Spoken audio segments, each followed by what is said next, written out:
if the likes of Gahey, Eze, Wharton, Lacroix, who joined Palace this summer, have been linked with top clubs, and these are meant to be top players. Mateta was linked with Villa. So if we have these types of players at a football club, then surely, you should be aiming for top half finish, especially if these players are wanted by European clubs. So that is the aim. But it's not looking good right now, I'll be honest. And those expectations may have to change very soon.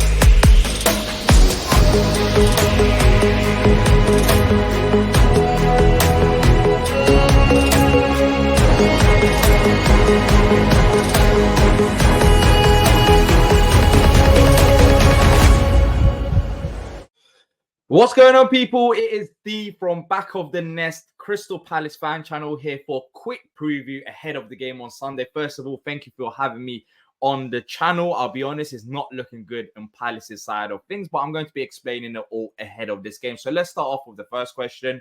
What have you made of your season so far? The season so far, honestly, in terms of results-wise, it has been terrible. We haven't won a single game going into this one. 8 games, 0 wins in the league. We've got some wins in cup competitions. However, not good enough in terms of results in the league. Performance-wise, it hasn't been absolutely terrible. I mean, I think we've only conceded 11 goals in 8 games, which is not the worst thing in the world, especially if you're in the relegation zone. It just shows the problems that we have on the other end of the pitch, which is creating chances and finishing them off. We've been pretty much in all of the games so far this season, but the most recent game against Forest, it was the most disappointing one. We have had spells, for example, against Everton, where first half, absolutely brilliant. Probably our best half of football that we played all season long. And in the second half, after half time, we have a 10-minute spell where it's complete head loss. We can see 2 goals and the game is done like that. So we haven't been a terrible footballing side, but still it hasn't been good enough, especially going forward. In terms of creativity, I think the system's not working. Right now, of course, we've lost Elise, which I think is a massive miss, especially going forward, because you can't replace him in terms of his quality and what he can bring to the football club. However, we decided not to get another number 10 as we played 2 number 10s in Glasner's system, and I think it's cost us so far. But in terms of what I've made of Glasner's time at Palace so far, I'll be honest, he's the most successful manager that Palace have had in a very long time. Well, since we got promoted to the Premier League, simply put. He's won the Europa League with Frankfurt, and, he's got a good reputation coming to Palace. And he was actually linked with the likes of Bayern Munich in the summer, which thankfully we managed to keep him then. However, now there are talks about his future. Naturally so, if you don't win 8 games. But the only thing that I've been disappointed with Glasner so far this season, because last season was fantastic. I think we, barely lost any games. We went on a run of 6 or 7 games, just demolishing teams, and it was crazy. It was crazy watching it as a Palace fan. And we didn't really expect that this season, but expectation this season, of course, we're looking up the table rather than down, not, talking about going into the Spurs game and still not having a win. So there is a bit of pressure on Glasner now. For the first time after the Forest game, there have been talks and reports that his time at Palace might be coming to an end unless he changes certain things, such as results. And I think it's more than just results. I think there is an underlying faith in Glasner at the club. However, he needs to change his formation, because right now we are seeing a bit of stubbornness from him, playing 3 at the back, which is simply not working because we've got no width in the side. With, down the right-hand side, as I've said, we're missing Elise. We're not playing the right plays there. Ismail Assar down the left-hand side. Mitchell's out of form. So if you look at how Palace is up, it's very narrow. So he needs to change the formation to a back 4. And then, up until the November international break, so the next 4 games, he just needs to make sure that he gets the results needed. We've got some difficult games, such as a tie against Spurs, and then we've also got Wolves coming up, Fulham as well, and Villa in the cup. So there's a variation of opponents there. Wolves are struggling inside, Fulham are doing well, but you would expect Palace to show up in that game. And Spurs, there's not much expectations, in all honesty, especially when we haven't won that many games. So I think he's got good enough time. However, he needs to show change himself. The realistic aims this season, well, I thought it was realistic anyways. It was fighting for top 10 again. We finished 10th last year, despite struggling for the large majority parts of the season. It was a disappointing season until Glasner came in. And I think we've got the squad as well right now to fight for top 10. Europe could, I think it's a bit far now, especially with how we've started. But there was some talks about, could we fight for European places after how we finished last season? That's very unrealistic, and a good cup run as well. I mean, we've been in the Premier League for more than 10 years now. So I think the expectations of fighting for top half is not crazy. I think it should be at that level, especially with some of the players that we've had at the football club. If the likes of Gahey, Eze, Wharton, Lacroix, who joined Palace this summer, have been linked with top clubs, and these are meant to be top players. Mateta was linked with Villa. So if we have these types of players at a football club, then surely, you should be aiming for top half finish, especially if these players are wanted by European clubs. So that is the aim, but it's not looking good right now, I'll be honest. And those expectations may have to change very soon. But being in another relegation battle, serious questions will need to be asked to the owners and everyone within the football club about why on earth have we ended up in this position so far. But in terms of my thoughts on Tottenham so far this season under Ange Postecoglou, it's been weird. It's been weird looking from the outside in. You've had that, nice spell after the Arsenal defeat. But then before the Arsenal defeat, you had Arsenal defeat and the Newcastle defeat, which, put a little pressure on Ange Postecoglou. Then you had that nice spell. Then you had the second half against Brighton. In the first half, you absolutely dominated them. Second half, I don't know even what happened there. The players lost their heads. And then you'll go get some decent results against the likes of West Ham. So I think for a club like Tottenham, maybe it's been a bit inconsistent. I think the most annoying result probably is that Brighton one. However, I'm looking at the Newcastle game and what you've done there as well, thinking you must be disappointed with a result, with not getting a result there. So, yeah, I think Ange, of course, he's building something there. But the only question that I have over him is that he's very persistent with plan A.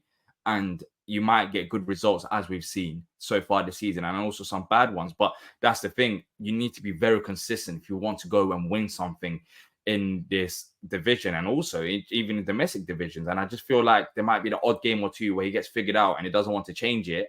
And that will cost you the bigger picture, such as, I don't know, a good cup run if you don't change it up against certain opponents, etc. So yeah, I think with Ange, I'm not going to get carried away and say, oh, he's the greatest thing to happen. I'm also not going to say, oh, it's not going to work. But it's just him being persistent with plan A, which is a very good plan, by the way, very exciting. I think Tottenham fans have needed that, especially with some of the managers that you've had in the past.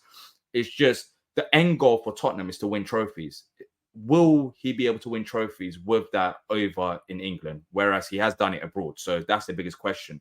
But in terms of meetings with Spurs in the past, it's always, look, I'll be honest, we're 1-0 down already whilst I'm recording this because Son has scored a goal. That always happens. So it's not like we get great results. I remember one time during White Hart Lane days where we faced you lot in that FA Cup run and we managed to beat you. But yeah, it's always a struggle facing Tottenham, and it's going to be further struggle facing a Tottenham side under Ange, who are very attacking.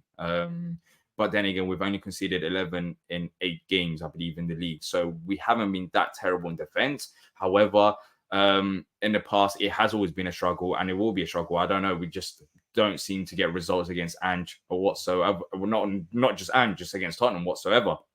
My favorite memory of this fixture, as I've said, was that Martin Kelly goal in the FA Cup away from home, of course, at White Hart Lane. That was brilliant from that.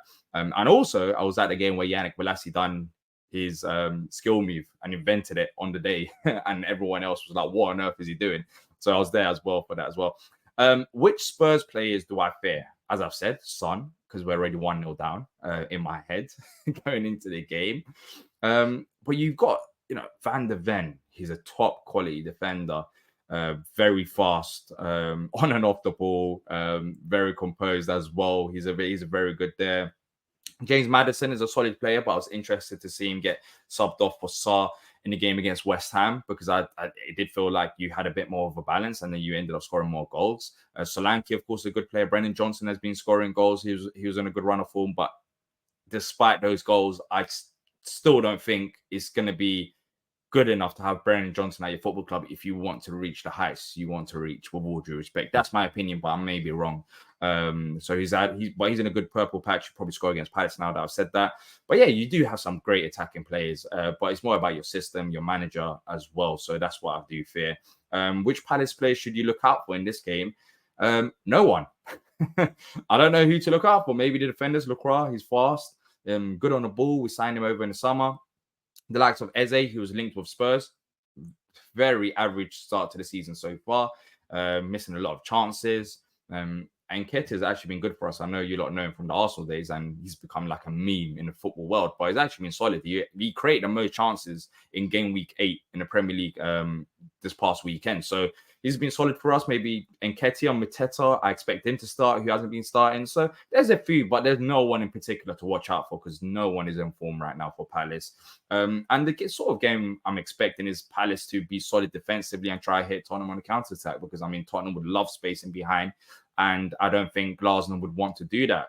I would be over the moon with a point right now. Things are dire. We need something to build on and just frustrate Tottenham as much as we can and try to hit you on a counter.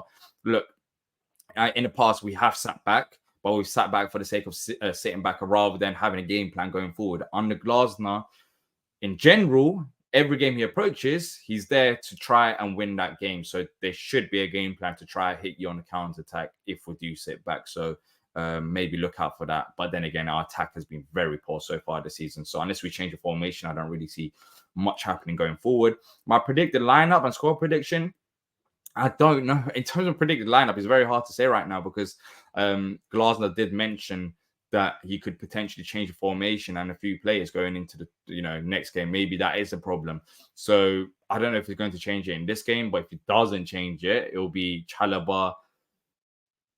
Chalobah made another mistake, so I don't know if he'll be starting. But Chalobah, Gahey, Lacroix, Mitchell as a left wing back, Munoz as a right wing back. Then you might have, I don't know if Wharton starts. Wharton didn't start against Forest. He's had an injury problem since the start of the season. Doucouré could be back as well for Palace. So I don't know whether Doucouré will start in this game because he's been out injured, but he should be training this week. So Glasner's hinted that he could be back for this game.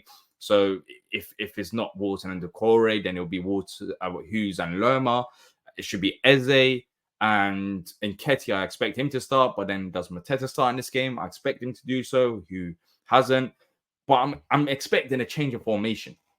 That's the biggest thing. I'm expecting a change in formation. So I don't know if he'll do that. And if he does, of course, the lineup changes completely if he goes 4 at the back rather than 5 at the back. And score prediction, 2-0 Spurs minimum. As I've said, Son is scoring against us. And I just think you lot have got too much quality and we're just lacking going forwards to do anything unless something drastically changes from the Forest game to this game, which I think that drastic change comes from the manager if he changes his system. But yeah, this is the life of a Palace fan. You got a bit of hope towards the end of last season, and then you started the season thinking, "Oh wow, we can actually kick on. We've got a European winning manager," and then here we are, after 8 games, still without a win, facing Spurs at home. But look, thank you for having me on the channel. If you do want to see more Palace content, check out Back of the Nest on YouTube. But appreciate you all the best of luck for the rest of the season, apart from Sunday. But that's it from me. Thank you.